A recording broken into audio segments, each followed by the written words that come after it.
Beethoven war zwar Bearbeitungen gegenüber sehr skeptisch, aber vor allen Dingen, wenn sie schlecht gemacht waren. Für ihn war es eine Frage des Handwerks. Wer bearbeitet, muss im Prinzip neu komponieren. Und die Komponisten hatten natürlich das Interesse, ihre Musik über die kleinen Besetzungen zu verbreiten. Auch Beethoven hatte das.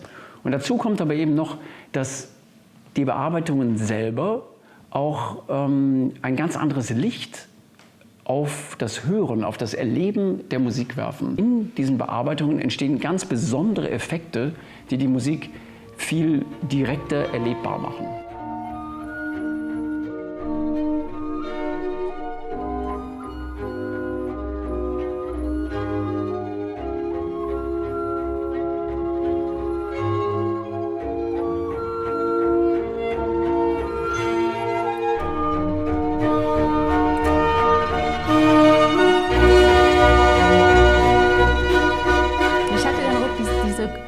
Dicke eiserne Wand oder Betonwand, was man oft hat mit die dicken Besetzungen von Beethoven-Symphonie, ist weg und es bleibt nur so ein durchsichtiger Vorhang. Ich habe den Eindruck, ich kriege ein bisschen mehr von die Seele von Beethoven durch diese Bearbeitung.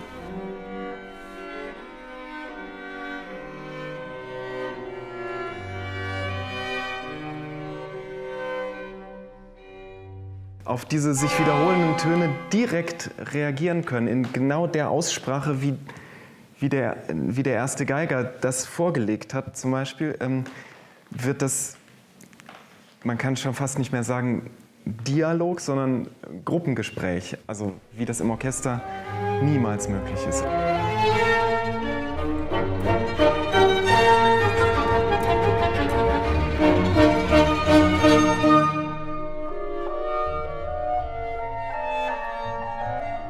Aber es gab doch Stellen, wie zum Beispiel die unglaubliche Dramatik in der Durchführung vom ersten Satz am Ende. Da habe ich mich schon sehr gefragt, wie kann man das mit 10 Leuten darstellen? Und Carl Friedrich Ebers erreicht das teilweise mit völlig krassen Instrumentationen, die eigentlich heute so an Ligeti erinnern.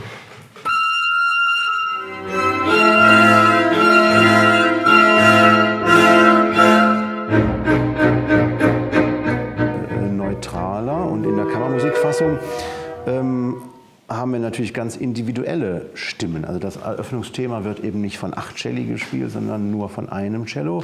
Und das ist die Stimme des Individuums.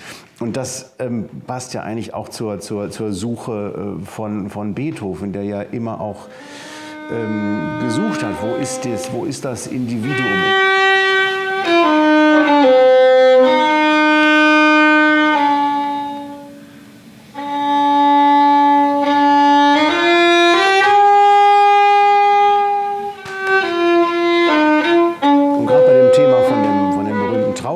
Aus der Eroica, den haben wir alle im Ohr, wenn das eine ganze Geigengruppe spielt von 12 Spielern. Das gibt eine eine fast neutrale, sachliche Aussage. Und wenn man die Größe der Orchesterbesetzung verlässt und das Ganze auf das Individuum runterbricht, und das ist gerade so eine politische Dimension, die dadurch erschlossen wird.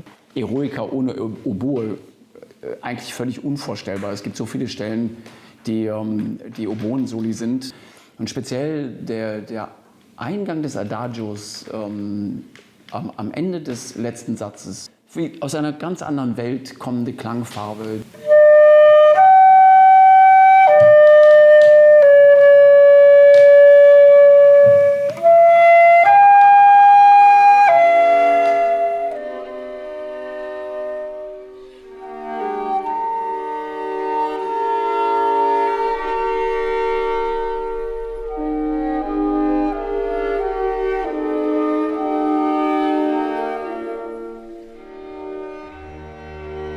Und das zeigt vielleicht auch so ein bisschen, dass der Bearbeiter Ebers nicht immer das Naheliegendste genommen hat, sondern das, was am besten dieses Werk verkörpern kann.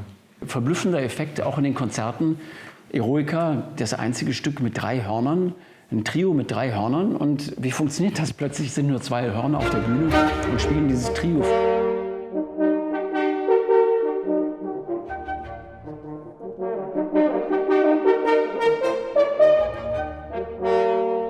Beethoven fordert ja, wer hat schon arrangiert, muss eben neu komponieren. Und Ebers wird insgesamt mit seinem Arrangement dem Anspruch von Beethoven völlig gerecht. Ferdinand Ries, der Schüler und Freund von Beethoven, schreibt, dass er die Eroica von Beethoven persönlich allein am Klavier vorgespielt bekommen hat.